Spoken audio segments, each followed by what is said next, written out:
오직 성령으로 충만함을 받읍시다. 복음 전파는 우리의 사명입니다. 새생명 행복축제가 2주 앞으로 다가왔는데요, 우리 마지막까지 최선을 다해 주시길 바랍니다. 우리 제목을 함께 따라하겠습니다. 내 이웃에 대하여 거짓 증거하지 말라. 크게 하면 좋습니다. 내 이웃에 대하여 거짓 증거하지 말라. 제가 십계명 주제로 설교를 하다가 이제 중간에 좀 끊겼고요. 오늘하고 다음 주 두 번 설교를 통해서 십계명 설교를 마무리하고자 합니다. 오늘은 9번째 계명이고요. 오늘 제목처럼 내 이웃에 대하여 거짓 증거하지 말라입니다.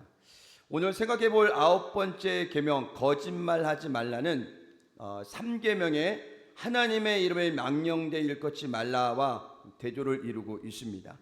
자, 3계명은 하나님께 대한 언어의 범죄를 말하고 있다면, 반면 9계명은 사람에 대하여 언어의 범죄를 다루고 있는 것입니다. 거짓말은 혼자 할 수 없습니다. 상대가 있어야 되는 것입니다. 그래서 거짓말은 이웃 간에 일어나는 범죄이기도 합니다. 우리가 살면서 가장 범하기 쉬운 것이 바로 거짓말인데, 십계명을 보지 않으면 거짓말은 그렇게 큰 죄가 되지 않는 것 같은 느낌이 들어요. 그런데 여러분, 십계명에 하나님께서 거짓말에 대한 부분을 9번째 계명에 넣으신 것은 이 계명이 중요하다 안 중요하다? 중요하다 안 중요하다? 중요한 거예요. 다른 계명 뭐 살인하지 말라, 간음하지 말라, 뭐 여러 가지 많은 계명이 있어서 야, 이거는 특별히 우리가 지켜야겠다라는 어떤 경각심이 있는데, 거짓말은 너무 난무하다 보니까는 십계명에 있는지도 모르고 이 거짓말에 대해서는 그렇게 큰 경각심이 없을 정도로 우리의 삶 가운데 많은 거짓말들이 생겨나게 된다라는 것입니다. 오늘 만약에 아침에 거짓말을 했던 분이 계시면 회개하시기 바랍니다. 한 분 계시네요. 여러분, 우리가 죄를 지었을 때는 빨리 회개하는 것이 가장 좋은 것입니다. 그 이유는 하나님은 진리의 하나님이시기 때문에 거짓말을 너무너무 싫어하십니다. 잠언 6장 16절에서 17절의 말씀이 있는데 우리 한번 읽어볼까요? 시작. 야훼께서 미워하는 것이 곧 그의 마음에 싫어하는 것이 옛일까지니 곧 교만한 눈과 거짓된 혀와 무죄한 자의 피를 흘리는 손과 악한 계획을 꾀하는 마음과 빨리 악으로 달려가는 발과 거짓을 말하는 망령된 증인과 및 형제 사이를 이간하는 자이니라. 마태복음 12장 36절에서 37절에 보니까요, 내가 너희에게 이르노니 사람이 무슨 무익한 말을 하든지 심판날에 이에 대하여 신문을 받으리니 내 말로 의롭다함을 받고 내 말로 정죄함을 받으리라. 경고하셨어요. 여러분, 내가 무심코 던진 한마디, 책임 없이 쏟아놓은 말, 진상을 명확히 알지도 못하면서 뱉어놓은 이 모든 거짓말이 성경이 뭐라고 했어요? 심판날에 하나님 앞에서 신문을 받는다고 이야기를 하고 있습니다. 오늘 말씀을 나누고 나면 거짓말과 헛소문에 대한 죄가 얼마나 심각한지를 우리가 잘 새겨야 되는 것입니다. 요한계시록 21장 8절에 사도 요한이 이렇게 말합니다. 함께 읽어볼까요? 시작. 그러나 두려워하는 자들과 믿지 않은 자들과 흉악한 자들과 살인자들과 음행하는 자들과 점술가들과 우상 숭배자들과 거짓말하는 모든 자들은 불과 유황으로 타는 못에 던져지리니 이것이 둘째 사망이라. 여러분, 앞에 열거되었던 이 흉악자들, 살인자들, 음행하는 자들, 점술가들, 우상 숭배하는 자들, 우리가 익히 알고 있는 하나님이 가장 싫어하시는 대상들이에요. 근데 거기 안에 뭐가 들어가 있어요? 거짓말하는 자들까지 포함되어서 불과 유황으로 심판하신다고 하는데, 그것이 뭐요? 둘째 사망, 곧 영원한 죽음이라는 사실을 여러분이 기억하시길 바랍니다. 여러분, 이 대목만 들어도 여러분, 우리가 거짓말을 하고 싶을까요? 안 하고 싶을까요? 6명만 대답하신 거 보니까 나머지는 아직까지도 거짓말을 절대 하면 안 됩니다, 여러분. 아셨죠? 자, 그렇다면 우리는 거짓말이 죄인지를 알면서도 왜 그렇게 거짓말을 할까요? 첫 번째 따라하겠습니다. 거짓말에 배우가 있기 때문입니다. 시작. 누가 있어요? 거짓말을 조장하고 또 그렇게 하게끔 만드는 배후가 있다라는 거예요. 그 배후가 누구예요? 사탄 마귀입니다. 그래서 여러분, 내 마음까지 혹시나 마음이나 입술로 뭔가 이렇게 근질근질해서 헛소문도 퍼뜨리고 싶고 거짓말도 하고 싶고 막 이럴 때는 여러분들 어떻게 하셔야 돼요? 예수의 이름으로 떠나가라. 해볼까요? 시작. 그렇게 해서 떠나가겠어요? 다시 시작. 네.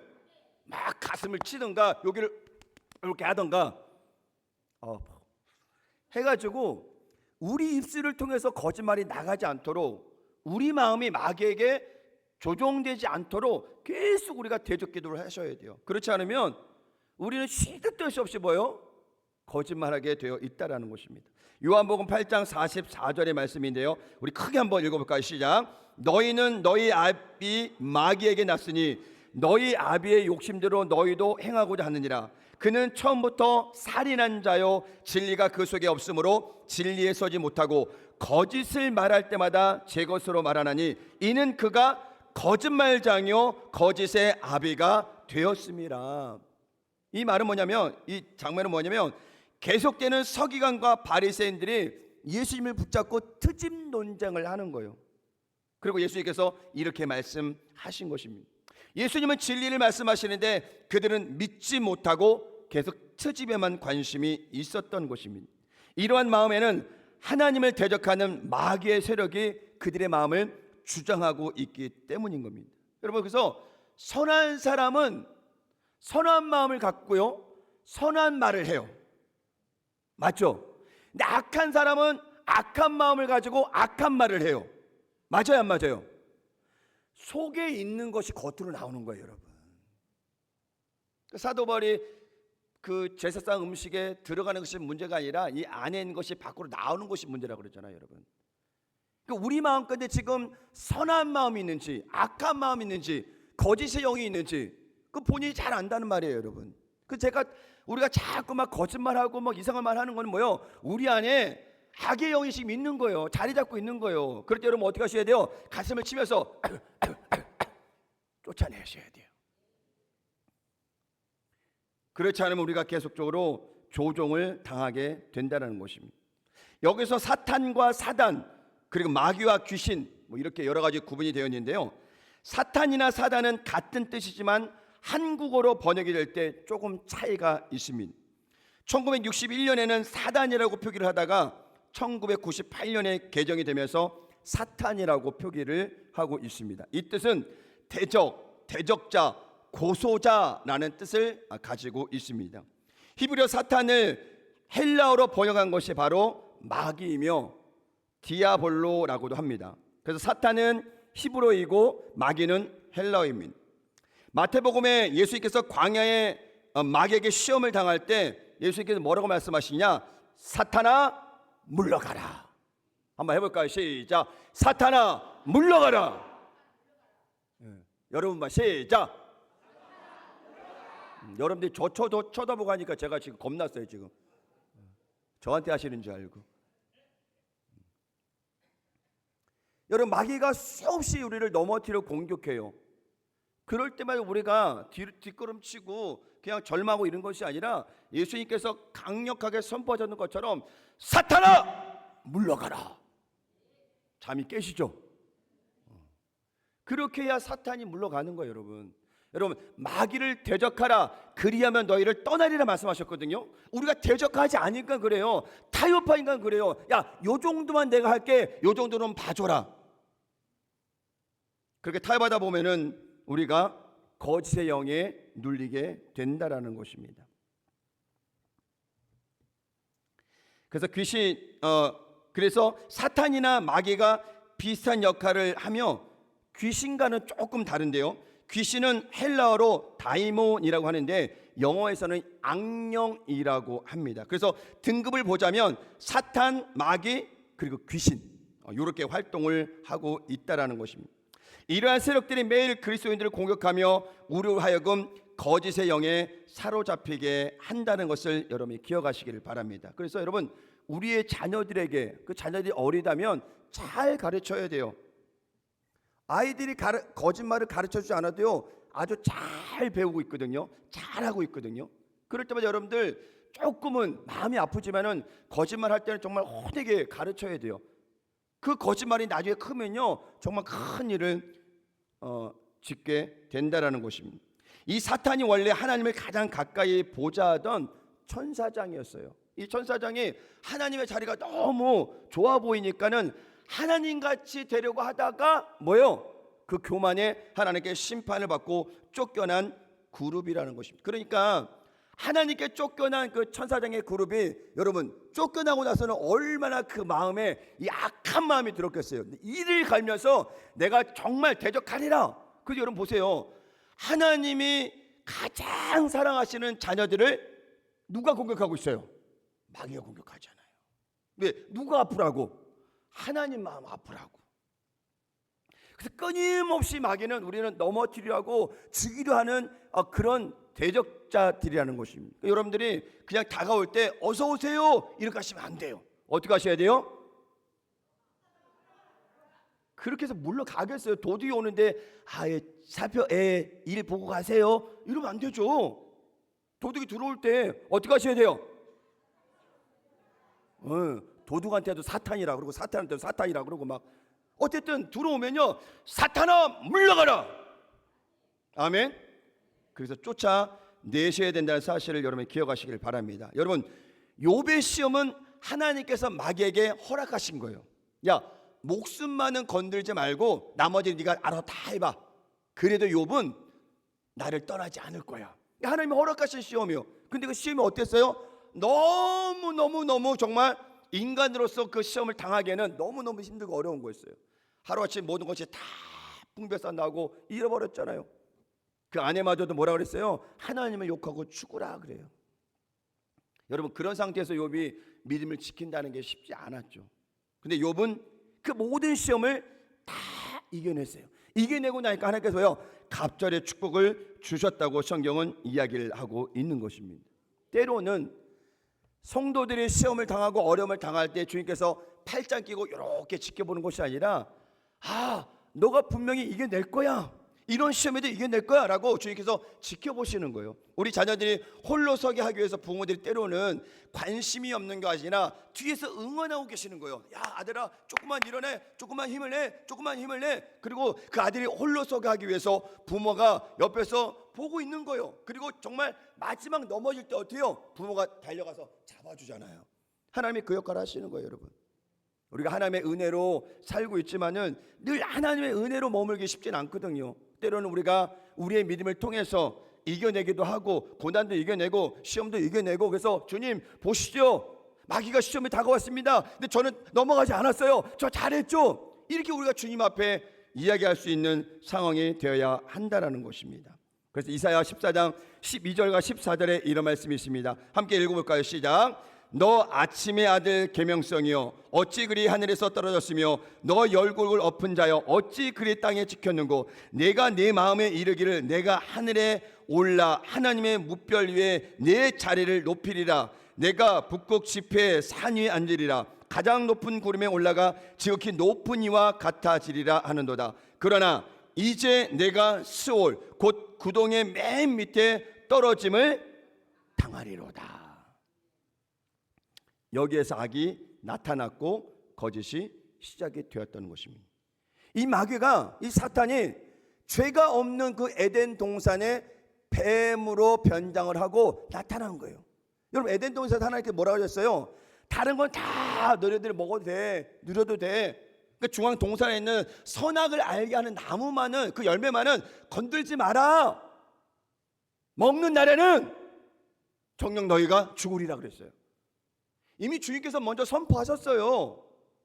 그럼 우리 그 말씀에 순종하고 유혹이 다가와도 선악과를 먹지 않는 믿음을 지켜야 되는데, 하와가 그 선악과를 보니까 뭐요? 보암직도 하고 먹음직도 하고 지혜롭고 탐스럽고 막 그냥 먹고 싶은, 그런데 그 생각을 하고 있는데 뱀이 나타나서 뭐가 있어요? 먹으라 그랬잖아요. 너희가 결코 죽지 아니하리라. 하나님과 반대 이야기를 하고 있어요. 너희가 그것을 먹는 날에는 너희 눈이 밝아 하나님과 같이 되리라. 바로 하나님과 가까이 가장 있었던 천사장처럼 그런 교만이 뱀을 통해서 사람의 마음까지 들어간 거예요. 여러분, 이 결과를 보면 하나님의 말씀이 선포됐고 마귀가 유혹하고 있어요. 근데 인간이 선택한 건 뭐예요? 하나님의 말씀이 아니라 마귀의 유혹을 선택한 거예요. 그러니까 지금 우리가 살아가는 이 세상 가운데도 하나님의 말씀이 막 선포돼요. 여러분 말씀 읽잖아요. 말씀 읽으면은 여러분 죄지라고 성경은 이야기하지 않아요. 하나님의 말씀대로 살아가라고 선포하죠. 근데 이 말씀을 읽고 나서도 우리가 세상 살아가면서 마귀의 유혹이 다가오면 이거 그냥 까먹어버려요. 잊어버려버려요. 그리고 당장 내 앞에 다가오는 그 유혹에 마음이 혹 뺏겨가지고 죄를 짓게 되는 상황이 된다는 것입니다. 그러므로 영적 분별력을 우리가 키워야 돼요. 무엇으로 키울 수 있을까요? 함께 따라합니다. 말씀에 더 깊이 들어가야 됩니다. 더 깊이 기도해야 됩니다. 아멘.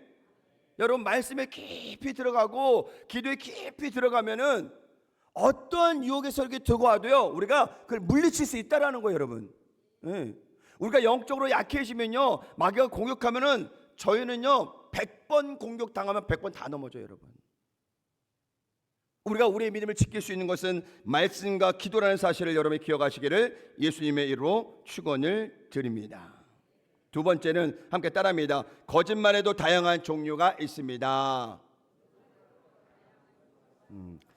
뭐 여러 가지 많이 있는데 제가 세 가지 정도만 추려서 말씀드리면, 첫째는 뭐냐요? 악에서 나오는 거짓말입니다. 예를 들어서 참소가 있는데요, 이 말의 성경적 의미는 이웃과 벗에 대해 고의적이고 파괴적인 거짓말을 뜻하는 것입니다. 여러분 정갈의 독은 어디 있어요? 총알쏘의 정갈의 독은 어디 있어요? 꿀이 있어요. 근데 독사의 독은 어디 있어요? 입에 있죠. 사람의 독은 어디 있을까요? 똑같아, 입에 있어요.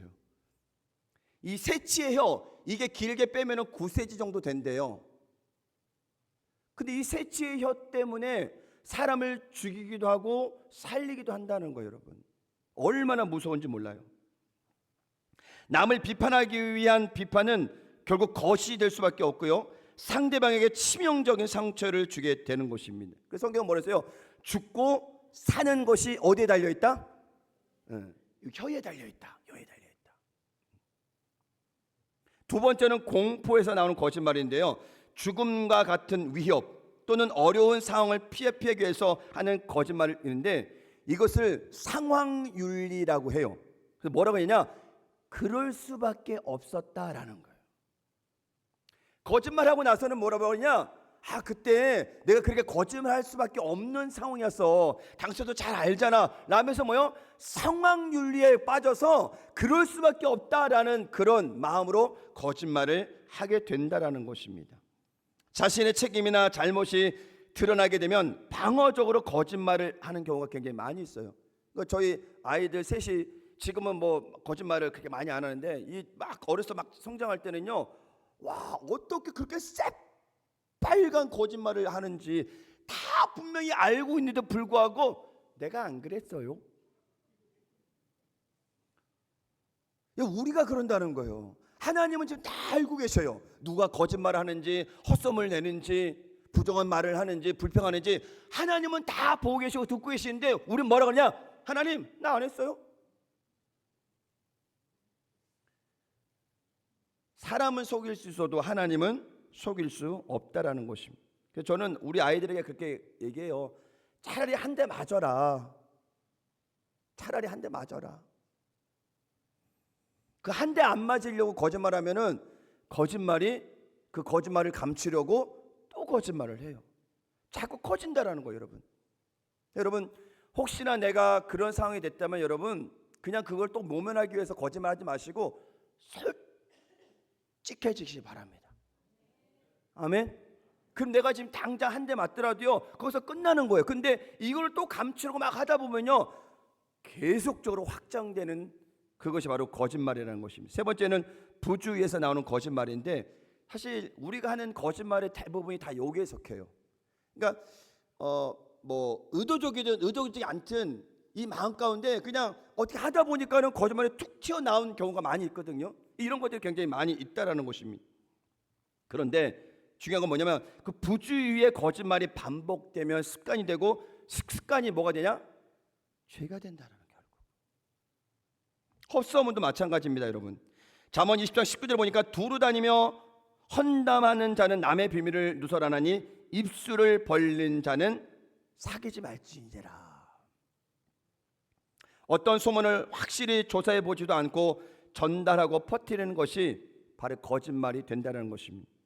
대부분 실수가 확인도 없이 퍼뜨리는 소문이 큰 파장을 일으키는 것입니다. 그래서 여러분 확실하지 않은 것은 그냥 마음껏 묻어주시면 좋습니다. 그리고 확실하더라도 공식적으로 나온 것이 아니면 침묵을 지키는 것이 가장 좋습니다. 칼로 난 상처는 며칠이면 아물지만요 입으로 난 상처는요 평생 가는 거예요. 솔직히 상처는 째고 나면은 기간이 지나면 이렇게 아물어 버리잖아요. 없어지게 되면 잊어버려요. 근데 마음 가운데 받은 상처는요 이게 사람에 따라서 다르지만 오래 간다니까요. 그 우리는 입을 진짜 조심해야 돼요. 조심해야 돼요. 정말요. 여러분 제가 말씀드리잖아요. 이 자신 없으면은 세탁소 가셔갖고 이렇게 조금 이렇게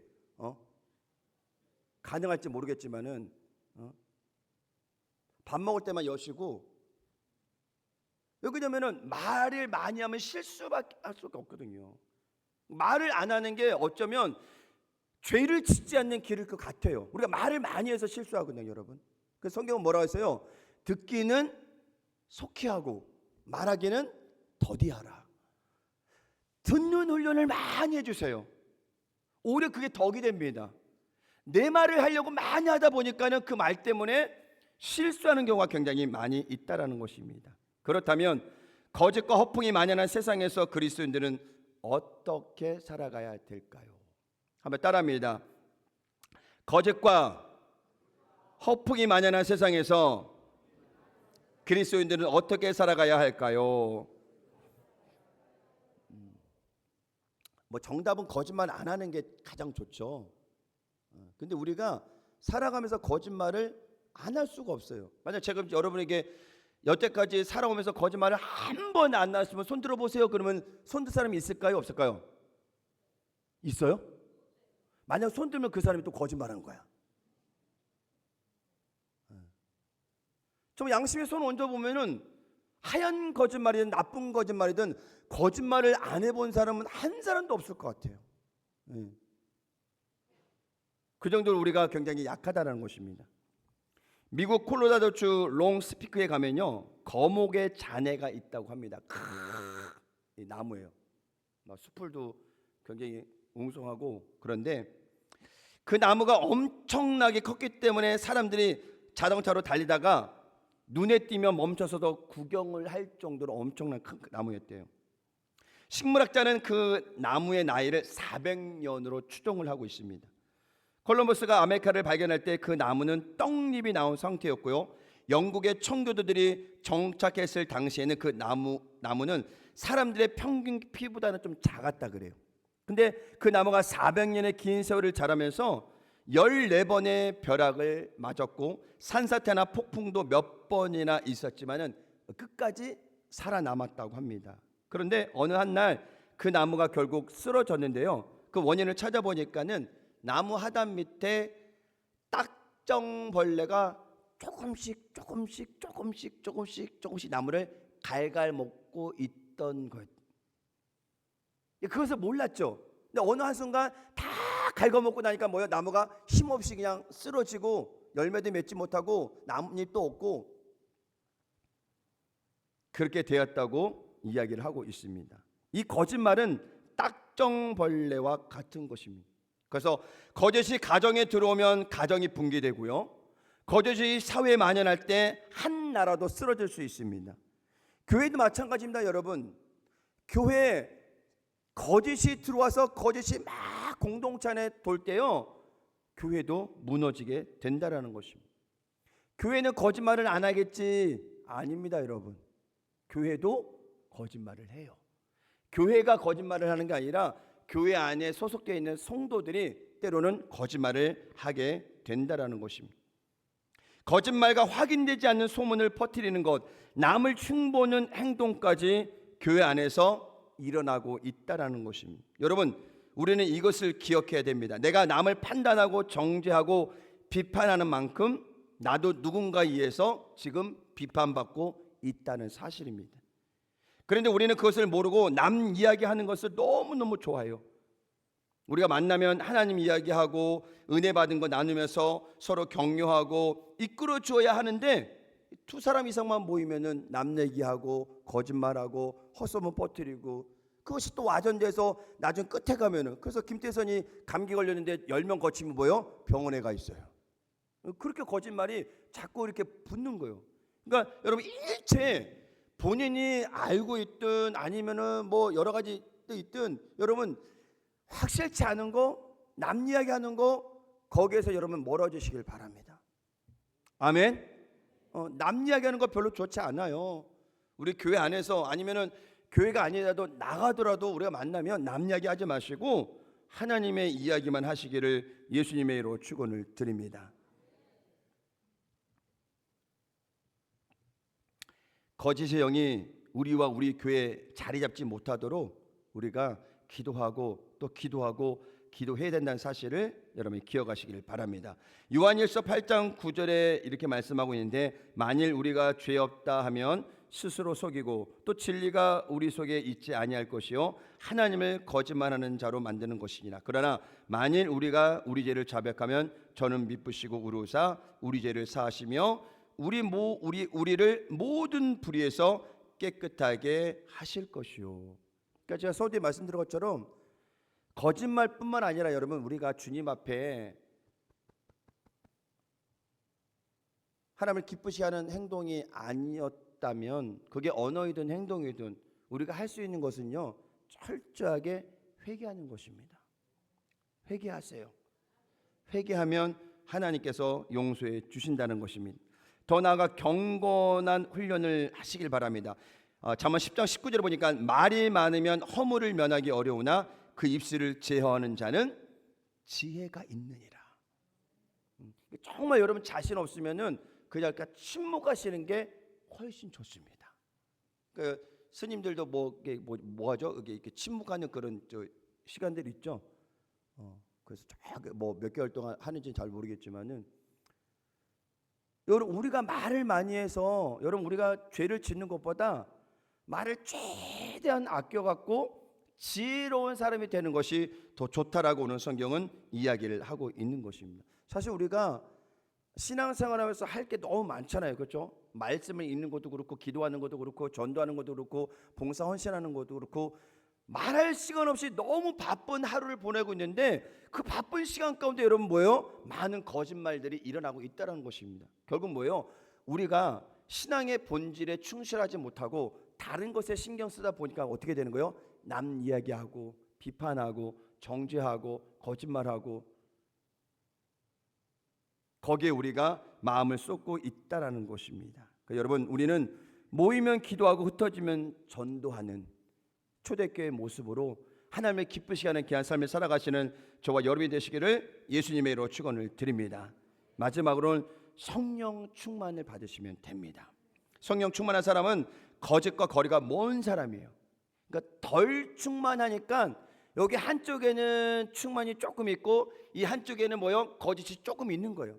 그래서 약간 성령 충만이 좀 더 강할 때는 거짓이 눌려 있는데, 그러지 않을 때는 뭐요? 다시 거짓이 슬슬 올라와고 입이 근질근질해갖고 막 거짓말하고 싶고 남 이야기하고 싶고 막 헌담하고 싶고 막 이상한 소문 퍼뜨리고 싶고, 뭐 하나 들었는데 김태선 목사 감기 걸렸대. 딱 듣고 나니까 뭔가 좀 재밌는 것 같아. 김태선 목사 병원에 입원했대. 이렇게 막 퍼지는 거예요, 여러분. 확인되지 않는 거 전하지 마시고요. 확인됐다 하더라도 공식적으로 선포된 거 아니면 이야기하지 마시고 그냥 침묵을 지키시는 것이. 근데 여러분, 말 아예 하지 말라는 것이 아니에요. 우리가 하더라도 거룩한 말, 건강한 말, 아름다운 말, 사랑의 말을 하면 좋아요. 근데 그렇게 그거 하지 않고 다른 말을 하다 보니까 뭐예요?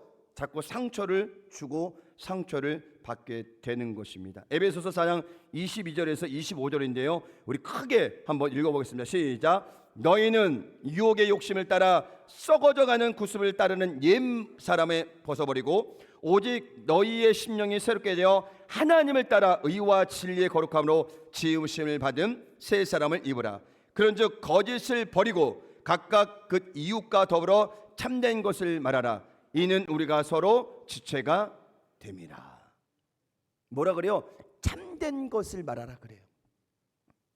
오늘 우리 9번째 계명까지 우리가 말씀을 나눴으니까 오늘 가장 중요한 이 거짓말에 대한 말씀인데, 오늘 이후로는 거짓말하는 사람이 없도록, 헛소문 내지 않도록, 남 비판하지 않도록 건강한 말만, 절대 긍정, 절대 감사, 사랑의 말만 전하시기를 예수님의 이름으로 축원을 드립니다. 여러분, 큰 트럭 있잖아요. 큰 트럭이 최대 몇 톤인지는 잘 모르겠는데 제가 알고 있는 25톤 트럭 그렇게 생각한다면, 여러분, 그 큰 트럭을 움직이는 거는 작은 핸들 하나예요. 이 조향장치 이거 하나가 그 엄청난 무게의 트럭을 방향을 바꾼다는 거예요. 여러분, 이 작은 핸들 하나가. 그러니까 우리 몸을 이끌어가는 게 이 셋째 혀라니까요. 이 말 한마디로 우리가 죽고 살게 되는 거예요, 여러분. 그러니까 여러분이 이 입술을 잘 운전하세요. 이 셋째 혀 운전 잘 하셔야 돼요. 이것 때문에 나도 죽고 남도 죽고 공동도 죽고 힘들어지는 거예요, 여러분. 그건 하나님이 기뻐하시는 것이 아니랍니다. 여러분, 우리의 셋째 혀를 우리가 잘 저해서 생명의 길로 가는 저와 여러분이 되시기를 예수님의 이름으로 축원을 드립니다. 우리 옆 분하고 손 꼭 잡고 인사합니다. 다짐하는 거예요. 우리 거짓말하지 맙시다. 아름다운 인사는 아닌 것 같은데 어쨌든 우리가 서로 결단하는 거예요. 거짓말하지 말자라는 거예요. 거짓말하지 말. 하얀 거짓말도 하지 마세요. 그것도 거짓말이에요. 어쨌든 참된 말, 사랑의 말로 서로가 격려하며 승리하시기를 예수님의 이름으로 축원을 드립니다. 기도합니다. 하나님 아버지, 감사합니다. 오늘 십계명의 9번째 계명을 통해 내 이웃에 대하여 거짓 증거하지 말라 주님 명령하셨습니다. 얼마나 중요한 말씀